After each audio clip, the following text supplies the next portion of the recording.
Hello guys, welcome to my YouTube channel knowledge point by Ashraf. मैं हूं इजहार और आपका मेरा यूट्यूब चैनल में बहुत बहुत स्वागत है। दोस्तों, आज के इस वीडियो में मैं आप लोगों को बताऊंगा 15 ऐसे वीवीआई ऑब्जेक्टिव्स के बारे में जो बिहार बोर्ड, यूपी बोर्ड तथा बंगाल बोर्ड सब्जेक्ट साइंस का पूछा जाता है। ऐसे ये प्रश्न है कि जो काफ़ी बार पूछा जाता है, यानी रिपीटेड क्वेश्चंस है। तो मैं वही सब क्वेश्चंस को खोज करके लाता हूँ जो एग्जाम में ज़्यादा बार पूछा जाता है। तो पहला प्रश्न क्या है? अवतल लेंस का आवर्धन बराबर होता है। आवर्धन मीन्स मैग्निफिकेशन। आपको पूछा गया है कि अवतल लेंस का ऑप्शन ए है आपका u/v, बी u/v, सी u+v, डी v/u।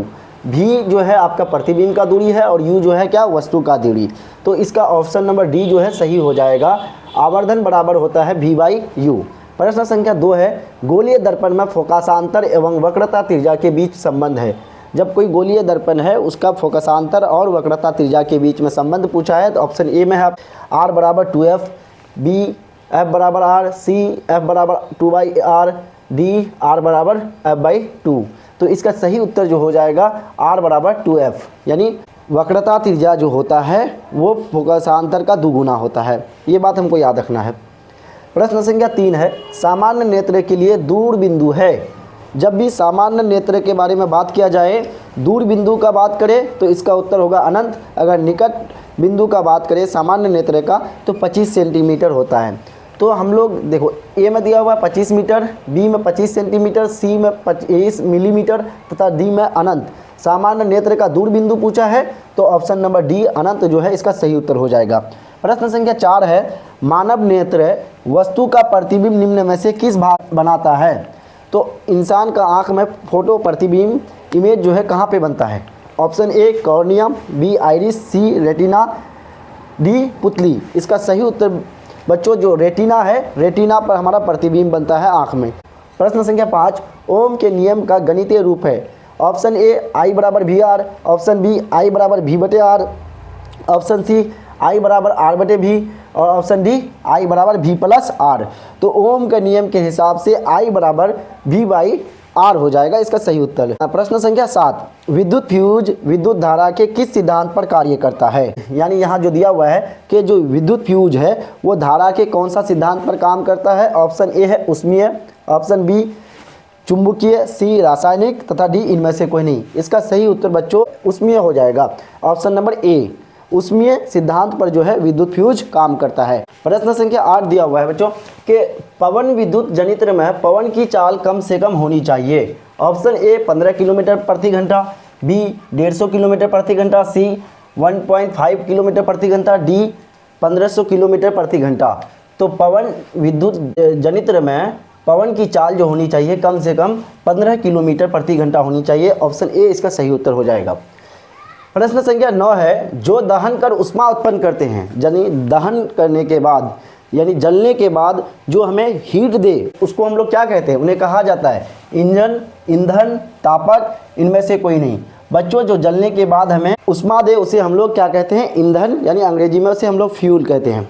प्रश्न संख्या 10 है, निम्नांकित में से कौन लवण है? ऑप्शन ए HCl जो कि हाइड्रोक्लोरिक अम्ल है, B NaOH sodium hydroxide, option C K2SO4 तथा डी है NH4OH। तो हमारा ये तीनों जो है ऑप्शन ए, बी और डी गलत हो जाएंगे। सही उत्तर इसका हो जाएगा क्या? K2SO4 जो है एक लवण है। किसी भी उदासीन का pH होता है। आपने pH स्केल पढ़ा है। pH स्केल जो 7 से कम होता है वो होता है अम्लीय, जो 7 से ज़्यादा होता है वो होता है क्षारीय, और जो 7 होता है, किसी का मान अगर 7 होता है वो होता है क्या? उदासीन। यानी एसिडिक इन नेचर जो 7 कम हो और बेसिक इन नेचर जो 7 से ज़्यादा हो। अगर किसी का pH मान वो 7 हो तो हम उसको क्या कहते हैं? हम लोग उदासीन कहते हैं। तो यहाँ किसी भी उदासीन का pH है। Option A 5, B 7, C 14, D 0।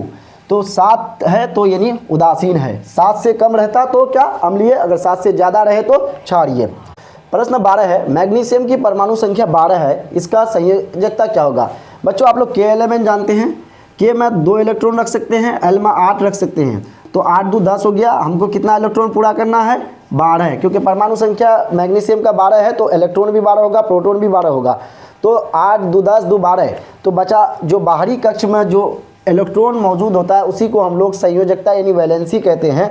Option A है 1, 2, बी, सी 3, डी 4। तो बाहरी कक्ष में हम लोग देखें कितना हुआ 2, तो इसका सही उत्तर क्या हो जाएगा? Option number B.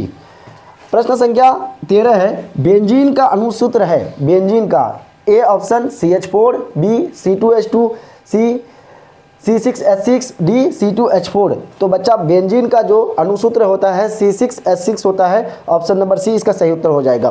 प्रश्न संख्या 14 है, हीलियम कैसा तत्व है? ठीक है, तो ऑप्शन ए है अक्रिय, बी क्रियाशील, सी सक्रिय तथा डी उदासीन। बच्चों हीलियम जो है एक अक्रिय गैस है, इसलिए ऑप्शन नंबर ए इसका सही उत्तर हो जाएगा। प्रश्न संख्या 15 है, पत्तियों में गैसों का आदान प्रदान कहाँ होता है?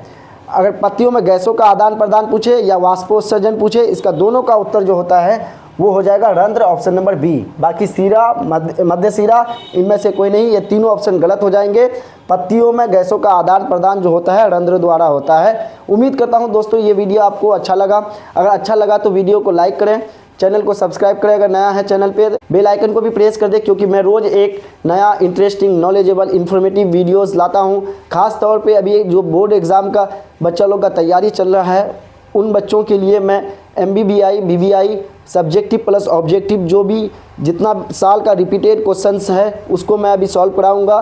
तो आप लोग मेरे इस चैनल के साथ बने रहें और मेरा सब वीडियोस को देखें, क्योंकि आप लोग को काफ़ी अच्छा मैं परसेंटेज दिला सकता हूं, क्योंकि मैं वही प्रश्नों को बताता हूं जो एग्ज़ाम में सबसे ज़्यादा आने का संभावना रहता है, यानी रिपीटेड क्वेश्चंस को बताता हूँ, वैसा प्रश्न जो रिपीटेड बार बार पूछा जाता है। तो दोस्तों मुझे दीजिए इजाज़त, तब तक के लिए जय हिंद, जय भारत।